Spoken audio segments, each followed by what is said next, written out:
You are listening to WXOJLP Northampton, 103.3 FM. Welcome. I'm Warren Odess-Gillette, and this is A Baha'i Perspective.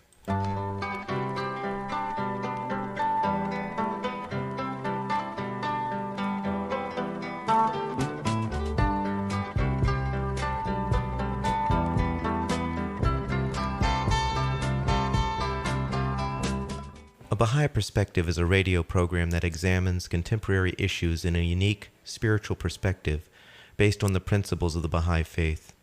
For information on the Baha'i faith itself, you're welcome to visit the website www.baha'i.org. That's BAHAI.org.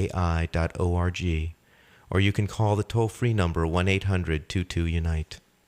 I recorded a conversation I had with a remarkable young woman by the name of Marjan Hajibandeh. She is 20 years old and is currently attending UMASS. Between her first 2 years of university, she decided to do a year of service in Africa.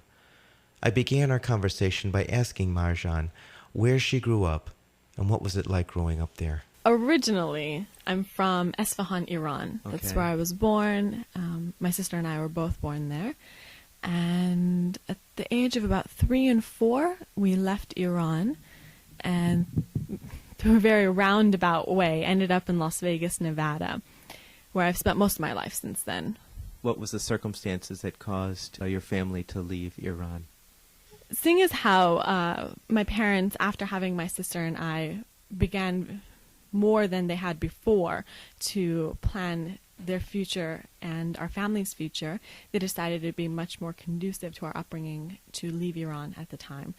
Being Baha'is, the situation was not as pleasant as we would have liked, and so we went to a border town in Pakistan where we were able to connect with UN agencies and apply for religious asylum to enter the United States. Mm-hmm. And so after about 6 months to a year, we were granted asylum and then began traveling through Europe and eventually ended up in New York, moved to Chicago, stayed with my dad's brother's family for a little bit, and then ended up meeting up with my mom's family in Las Vegas. Mm-hmm. Do you remember anything about Iran at all? Not so much Iran. In fact, we were very young when we left, but I do remember much more from Pakistan, and it's really from the eyes of a child where everything is quite literally a game. My sister and I had a wonderful time playing with the other children in the neighborhood. We lived in this 3-story home where we and another family occupied the 2nd and 3rd floor. And in the summer evenings, when the weather was extremely hot, we would all sleep out on the roof. And we'd have our barbecues there, lots of good kebab. My sister learned what a shadow was during those years. And on the rooftops, when we'd have the fires going and having our famous kebab, she would stand and stare at this creature that followed her everywhere, ran around screaming in sheer terror, and would plop right down in between my mom and dad until it was adequately explained in a language she could understand that that was simply her shadow. Now, you said you're settled near your mom's family, and where was that? Well, in Las Vegas, her brother, who actually had spent a number of years in El Salvador, ended up moving with his wife. And they were there for a few years, I believe, before we got there. Mm-hmm. And because my dad is in the electrical business, we were able to find good jobs there, and the community, was very welcoming. And so after my family moved there, quite literally one after the next, all of my mom's siblings began to move there. And I have quite an extended family, connections and networks all built up around that city, which is wonderful. I have quite literally, as of 2 weeks ago, 21 or so cousins on my mom's side alone. I've grown up in a very, very large family, and though sometimes you feel like everybody's in your business where they don't need to be, it's really provided a wonderful infrastructure, I feel, for just my upbringing in general and how I can now contribute to that as I grow up. I know because there's such a diversity of ages, for example, within my cousins, my aunts, and my uncles, the pay-it-forward type of concept has really been evident. I remember, even in the carpool system as kids, where Auntie so-and-so or Uncle whomever would give us rides here or there. And then 10 years later, I'm giving their kids rides to school or to, soccer games and things. And there's these little examples that then remind me of my greater responsibility as an older sibling, as an older cousin in these things. I remember my first recollection of like being conscious and proud of myself at taking responsibility, having crossed this bridge from the younger half to the older half. I was about 11 years old. It actually happened around Halloween, so it's kind of relevant to our current holiday. My sister and I had gone trick-or-treating with some of our younger family, and that night we sat around and traded our candy accordingly, and one of the little ones, probably like 40 pounds and 5 years old, had probably eaten about 20 or so Reese's peanut butter cups. Not a good idea. Of course, we didn't realize that at the time. So we all retire for the night, get changed for bed, and this one is actually sleeping in my room. She's got a bed set up on my floor. In the middle of the night, she wakes me up and has vomited everywhere, all over herself, all over the bed, and she's crying because she thinks that I'm going to be upset and mad and raise all sorts of commotion. And she's just thoroughly embarrassed and sad too. So of course, what else could I do but just, give her a bath and clean everything up, give her something else to wear and put out new sheets. And the next morning when I was telling my mom what had happened, she, very surprised, said, "Oh, I had no idea. I didn't even realize something happened last night." And let me know that she was very proud of the fact that I was able to handle such a situation. And more than anything else, let poor Sammy know that it wasn't her fault. And that it was just poor decision-making on everyone's role with the candy consumption that night. It just so happened to be that she was the tiniest and couldn't handle it. But, it's little things like that then really made me grateful for having been the recipient of the same type of love and the same type of understanding in a lot more dire situations, from my older cousins and my aunts and uncles. Yeah. And I really appreciate that because, I feel like, one of my professors put it in a way that we're really moving away from these human-connected resources in our lives. We don't have these extended families as much anymore, or an apprenticeship type of work training.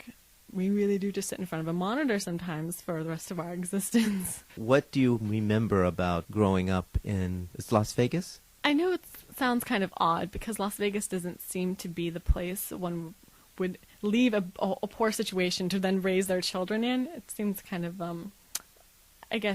going from, I don't know, making the situation worse in essence. Mm-hmm. But truly, to live in Las Vegas is quite different from actually visiting it. And though now especially I realize that the city is almost not allowed to have its own community identity because it only exists for one weekend at a time for the rest of the world, that was a bit of a challenge. And that went into my decision to leave the city for higher education. Mm-hmm. How I ended up at UMASS, I have no idea. But I'm so grateful to be here. And I feel, though, that no matter where I would have ended up, I'd be just as happy and would have met just as wonderful people. Mm-hmm. But since I'm here, I'm especially pleased. So what were the circumstances? How is it that UMass was the one that it ended up being? Well, I wanted to go to school, obviously, in a different part of the country, and I thought I would start with the Northeast. The culture really intrigued me, though my first month here was a little bit of an isolated experience. I interpreted a lot of the culture as one matching the weather, as people describe, a little bit cold. But as I was able to, get acquainted and make more eye contact with people on the street, I began to feel right at home. So, truth be told, I was just looking for a very rich community, Western Mass being one that I found really appealing. And after one summer freshman orientation, I thought, well, this is where I'd like to be. Okay. And you're majoring in? History and economics. Okay. And this is your second year. Yes, I'm a sophomore. I understand you took a year off from school. Can you tell us about that? I know. It's like I loved Las Vegas enough to want to leave and go to the Northeast. I loved UMASS enough to want to take a year off and go on a Baha'i Youth Year of Service. I decided, again, in what seems like a very roundabout and confused way, ended up in Tanzania at Ruaha Secondary School. And again, I just knew that I wanted to go to East Africa. I don't know why. And normally, decisions such as this made on reasons such as what I've mentioned would just appall me. Like, I would be so taken aback by people who could live their lives that way. And I've just turned myself into one. And so I ended up, when first applying to go on a youth year of service, just listing off a number of climates and regions that I would be interested in. But what really got me to focus on Ruaha was the fact that there was already a project in place where in my short amount of time, because a year is a very short amount of time, would at least be able to make some sort of positive impact, though as most people say, I was the one to have gained much more from the experience than I think I could have ever given. What was the thinking behind even doing this year of service? I mean, you had started a year at UMass. What sort of triggered the interruption of your education to do the year of service? It's interesting that you phrase it that way, because most people do, as an interruption of education. And though many Baha'i youth will either choose to go before their undergraduate degree or afterwards, my mom was a big fan of afterwards because she felt like she'll just be much more useful, for example, with a degree. But I felt like I was building such a wonderful momentum with my formal academic education that if I didn't take a moment to really connect, I felt, with the world in an untraditional way, that I would quickly lose the opportunity. So I felt like it was a reminder of why I was getting my education, my formal education, in the first place, and quite literally a way for me to plant my roots in a way to commit myself to something like this in the future. When I left the school, the questions weren't like, are you going to come back? It would be, when are you coming back? And as hard as it was to leave, I was just as excited to return back to Amherst. So you arrived, what was the name of the school again? Ruaha Secondary School. What did you do when you got there? Everything. Well, again, because it's a school where if you're there to serve and you're there to volunteer, you'll be taken advantage of in every positive way possible. So with respect to the youth volunteers, we got quite used to getting these, quote, opportunities for service on a regular basis. Primarily, I was a teacher and taught subjects of computer education, moral education, English, as well as this how to use the library type of research class, and introducing students to those types of resources. So I taught about as many courses as any full-time Tanzanian teacher, though my subjects, primarily moral education and computers, were not of the formal Tanzanian curriculum, which is why I, without a Tanzanian teacher's license, was able to teach them. My roommate, for example, who's also a youth volunteer, because she had a degree, ironically, to teach Spanish, she was able to get her Tanzanian license and teach required subjects. The Ruaha School, is that a public school in Tanzania? It's a private school that was run on the Tanzanian curriculum. It's owned and operated by the National Spiritual Assembly, the Baha'is of Tanzania. And out of, the 600 or so students that do attend there for ordinary level and advanced level education come from all over the country, come from a number of ethnic backgrounds, religious backgrounds. It's quite a nice mix, and they're given access to a number of resources that wouldn't otherwise be available to them. It's interesting, because the country is run primarily on this type of boarding school system. A lot of private schools, as well as public schools that are boarding, students are really immersed in their educational environment for those years. So I feel like Roha gives a wonderfully balanced type of environment.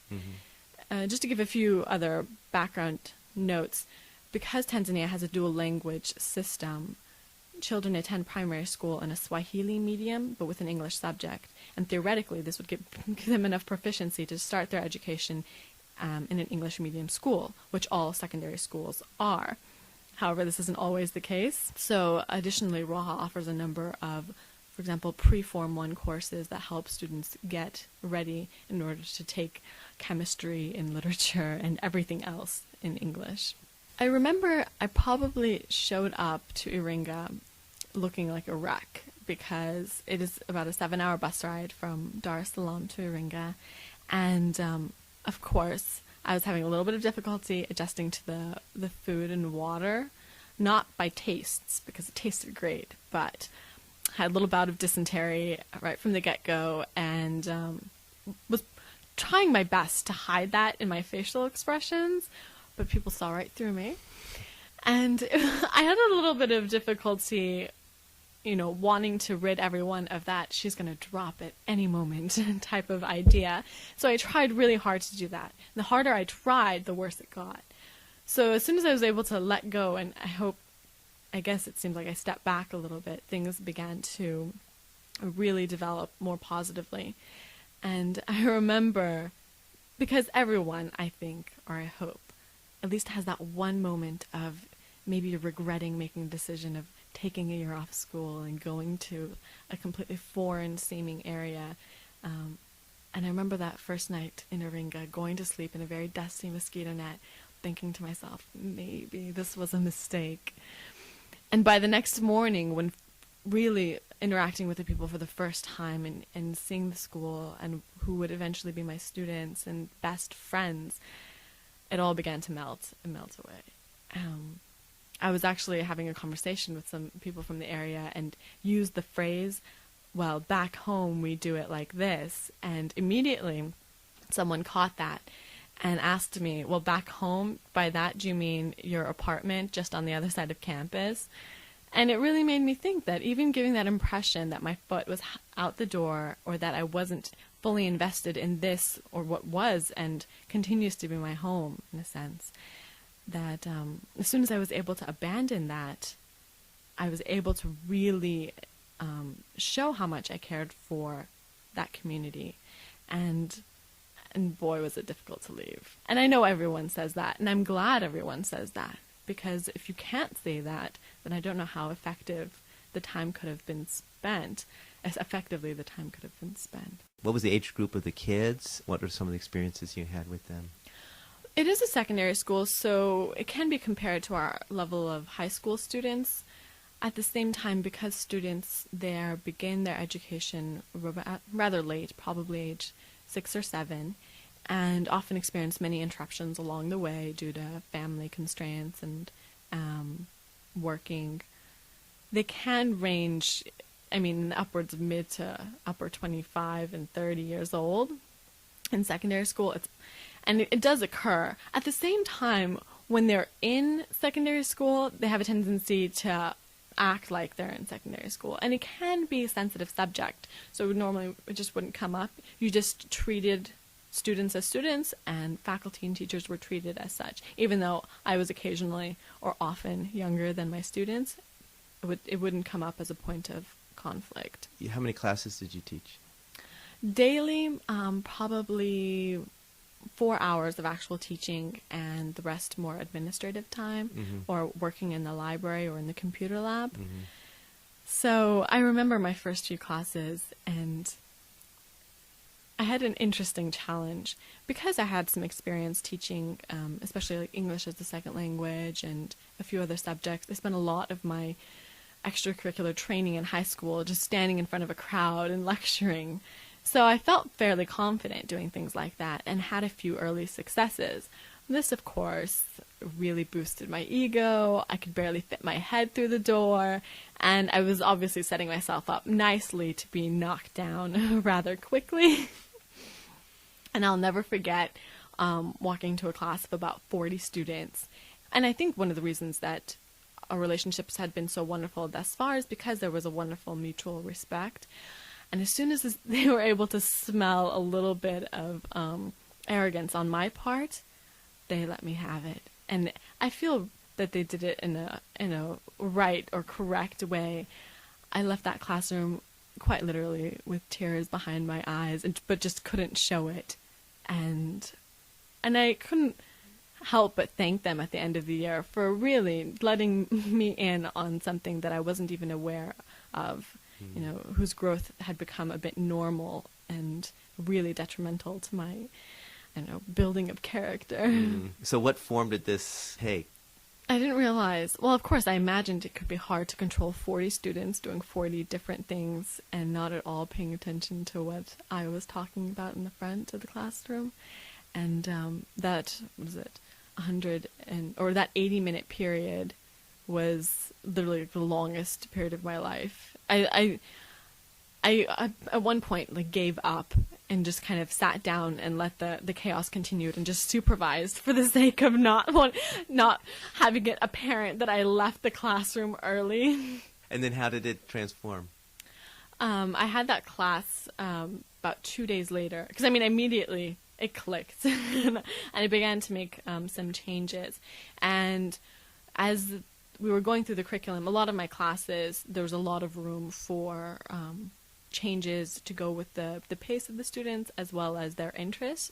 So I immediately made that my next step to see what really interested them. For example, in computer literacy, what did they really want to learn how to do? Or in moral education, what were the issues and conflicts that really were on their minds? Especially coming from a Western culture or just a different culture, I wasn't always in tune with what they were experiencing. And though the curriculum, which the school has been developing for a number of years, is fairly effective, we were able to, or I was able to get a better understanding of what each of the bullet points meant. And what were the issues that they were interested in? Well, with respect to the curriculum the school offers, their first year, there's a great amount of time spent on a self-reflective evaluation of why am I getting my education in the first place. Because if I choose not to advance the world in its progress, then it's pretty useless. And so I found it most effective to have students really do a lot of goal setting and planning directly involved with how they're becoming whatever will benefit the world, and not in any sort of superficial, because I'm doing well, somehow this will matriculate down to everything. Because a lot of them do come from fairly, I don't want to say impoverished, because that isn't accurate, but areas of the country or environments where they've witnessed injustices occur and things that were very important to them. They want to be able to return to their communities and really be what they like to call agents of change in these communities.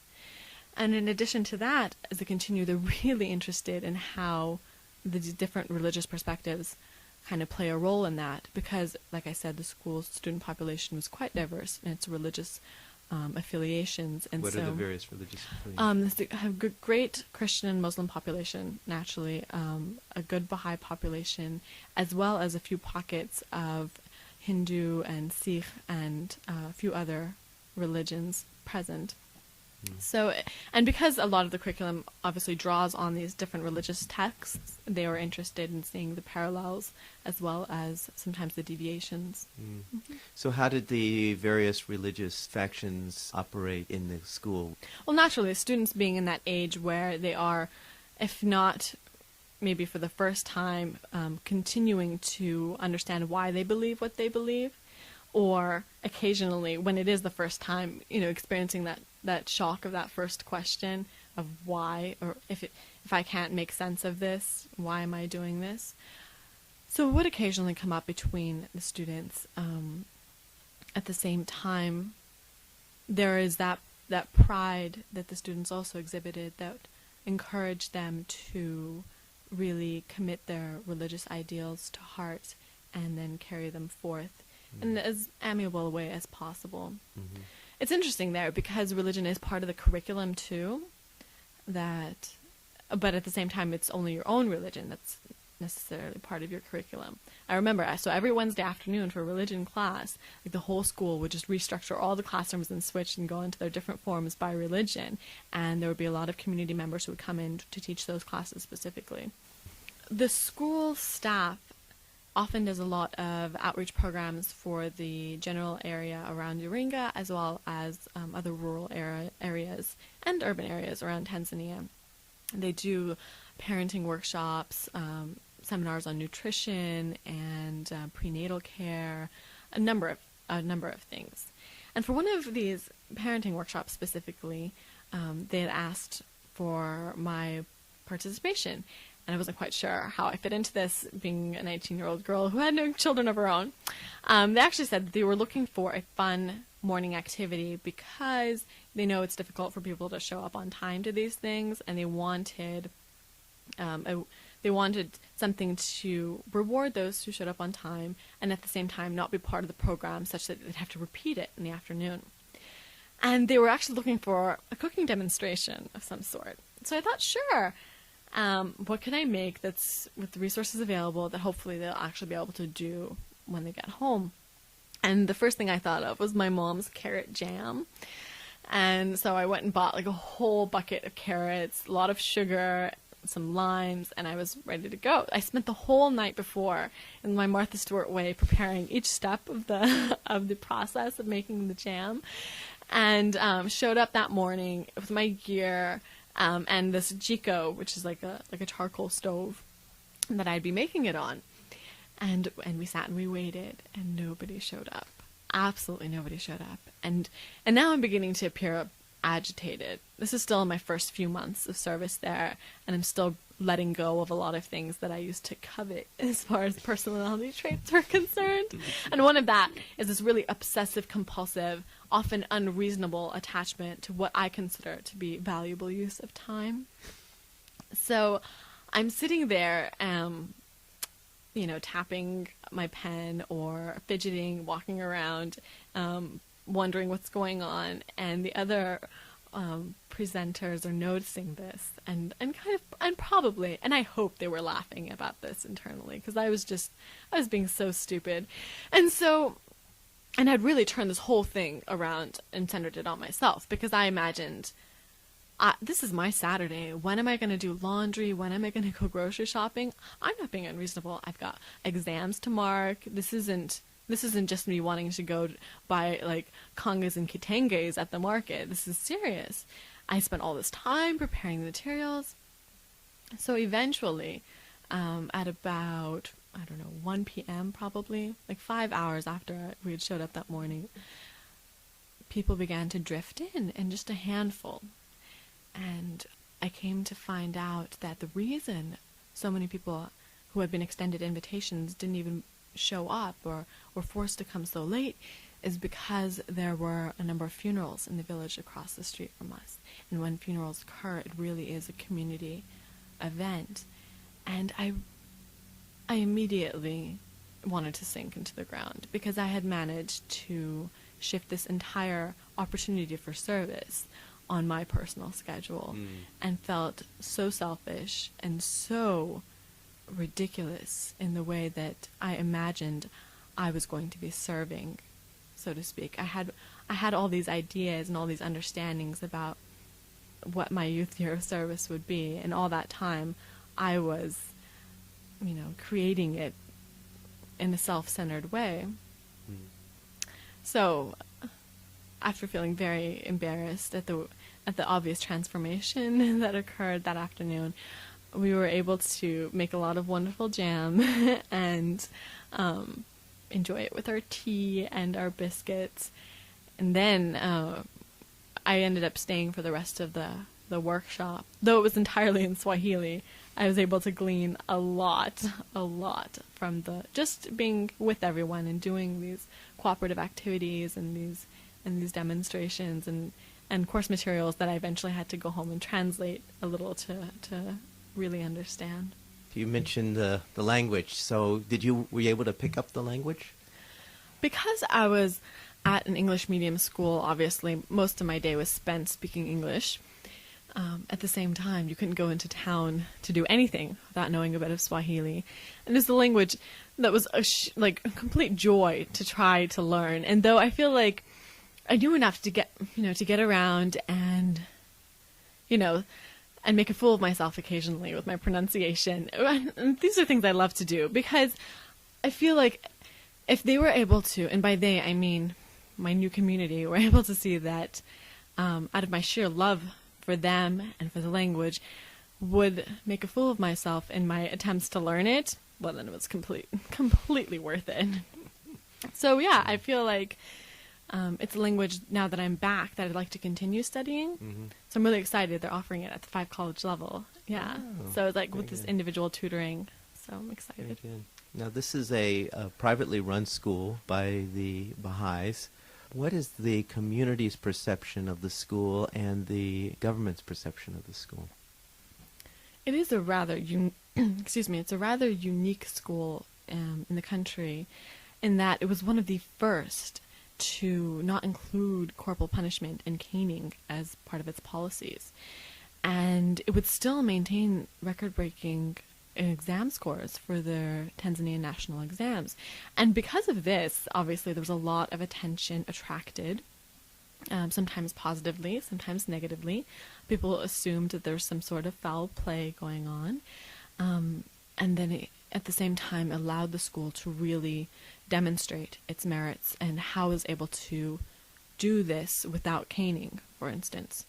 All the staff members, from the cooking staff to construction to administrators and teachers, all go through the Virtues Project training and are really required and encouraged to incorporate this type of language into their teaching. Now, what is the Virtues Project? If you're not familiar with it, it's a series of courses put together by Linda Kavlin Popov, and they do these trainings every semester in order to really, I guess, hopefully incur some paradigm shifts in the way that classes are normally taught. And in addition to this, cooperative learning is a big push.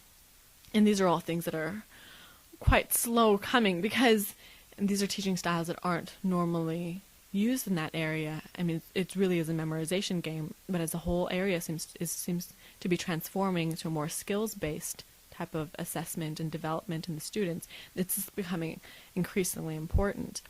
So students are encouraged in these ways to participate more actively in their classes, as opposed to, again, memorizing what's written on the boards, and also encouraged to develop a lot of life skills. And that's why, moral education offered by the school, Raha was one of also the first to offer such a class.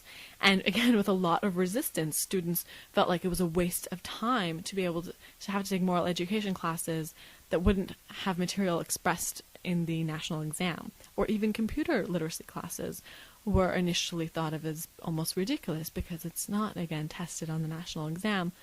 And at the same time, now they see that it's these very classes that are giving them the skills for them to, one, have viable job opportunities upon graduation, as well as, a protective type of self-discipline that's hopefully guiding them through their steps after graduation. Mm.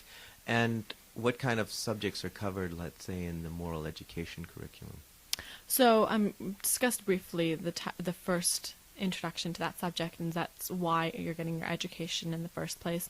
And this gets broadened into the student's role as a human being in the world, and a lot of now recognizable moral standards, equality and justice being two large parts of it. In addition to that, there are smaller segments dedicated to much more tangible parts or things facing the region. In sub-Saharan Africa, AIDS is a very large problem, and so there is an extensive sex ed part to the moral education program. And student partnership worldwide, based out of the United Kingdom, SPW volunteers often visit the school, as well as many of the other schools in the area, and do demonstrations similar to that. In my experience there, in my very short year there, the school was actually visited by government officials for inspections outside the regularly scheduled type of accreditation and certification. And you can't help but feel that this is, again, extra attention because it is the only Baha'i school in the country, because it was one of the first to do these types of things, and this innovation is often, struggled against. And because it's also full of a very diverse staff. The staff members come from all over Tanzania, all over East Africa, Kenya and Uganda especially, from Ethiopia, Europe, and the United States. It really does attract a lot of attention. I know I would walk around at the market trying to buy an avocado, and someone would ask me where I'm from and give me 3 options. Are you part of the Peace Corps? Are you part of SBW? Or do you work at Raha Secondary School? So it became very well known in the community as well as the country. So, what do these students do after they finish at the school? If the students in their final year perform well in their national examinations, most will then move on to their A-level education, and after that to a university education. And for those that don't, they often formally enter the workforce. There's a big push in the country that's causing a lot of people to, again, leave the rural areas and flock to the commercial capitals, creating a lot of the subsequent problems. But everyone imagines that they can go to the city and get a good job. But these are the most common paths, I guess, followed by students. And what is the equivalent of our system for A-level? Yeah. There isn't quite the equivalent. This was originally based on the British system.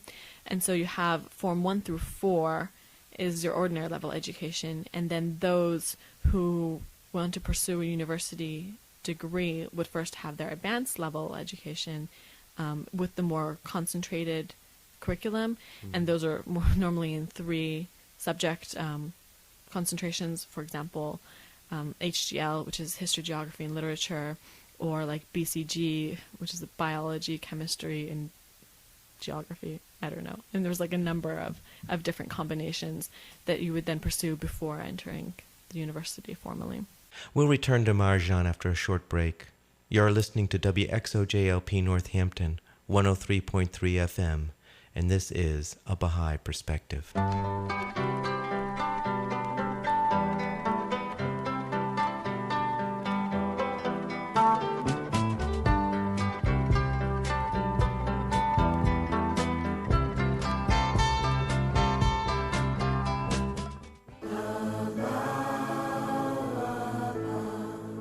Responsibility. This is something I have forever struggled with. Whether it be doing my chores as a child, following through with my commitments, paying bills on time, or even just making simple choices. But the more I've strived and learned to act responsibly, the more trustworthy I've become, the more dependable I've become, and most importantly, the more aligned with God I feel.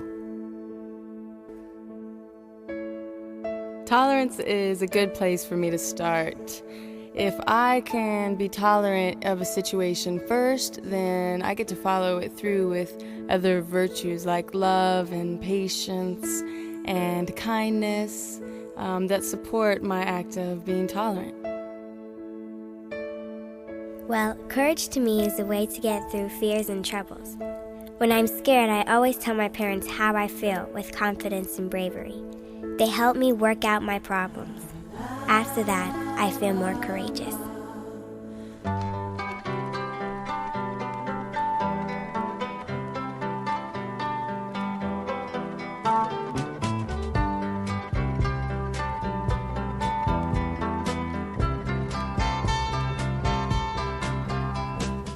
Welcome back. You're listening to A Baha'i Perspective on WXOJLP Northampton, 103.3 FM. I'm Warren Odess-Gillette, your host. We've been listening to a recorded interview that I had with Marjan Hajibandeh, a 20-year-old UMASS student who decided to take a year off from her studies to be of service in the country of Tanzania. I asked Marjan what her overall impression was of Tanzania. It's quite a unique country. Even in East Africa, and especially when you compare it to the whole continent, it doesn't face many of the tribalism issues that plague many of the other countries. At the same time, it's one of the poorest on the continent, if not the world. if you compare it with its country to the north, that of Kenya, that really latched on to capitalism and took advantage of all its resources, and unfortunately its materialisms that kind of placed it in its current position, it's diametrically the opposite. Tanzania is. At the same time, these types of issues didn't really present themselves as much in my year there.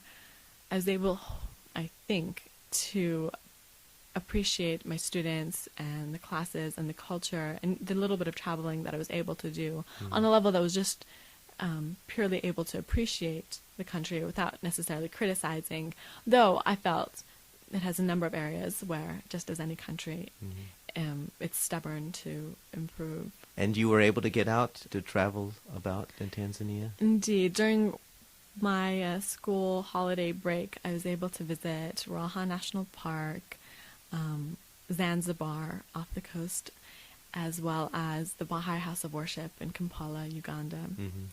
So, of course, you have to take advantage of things like that when you're halfway across the world.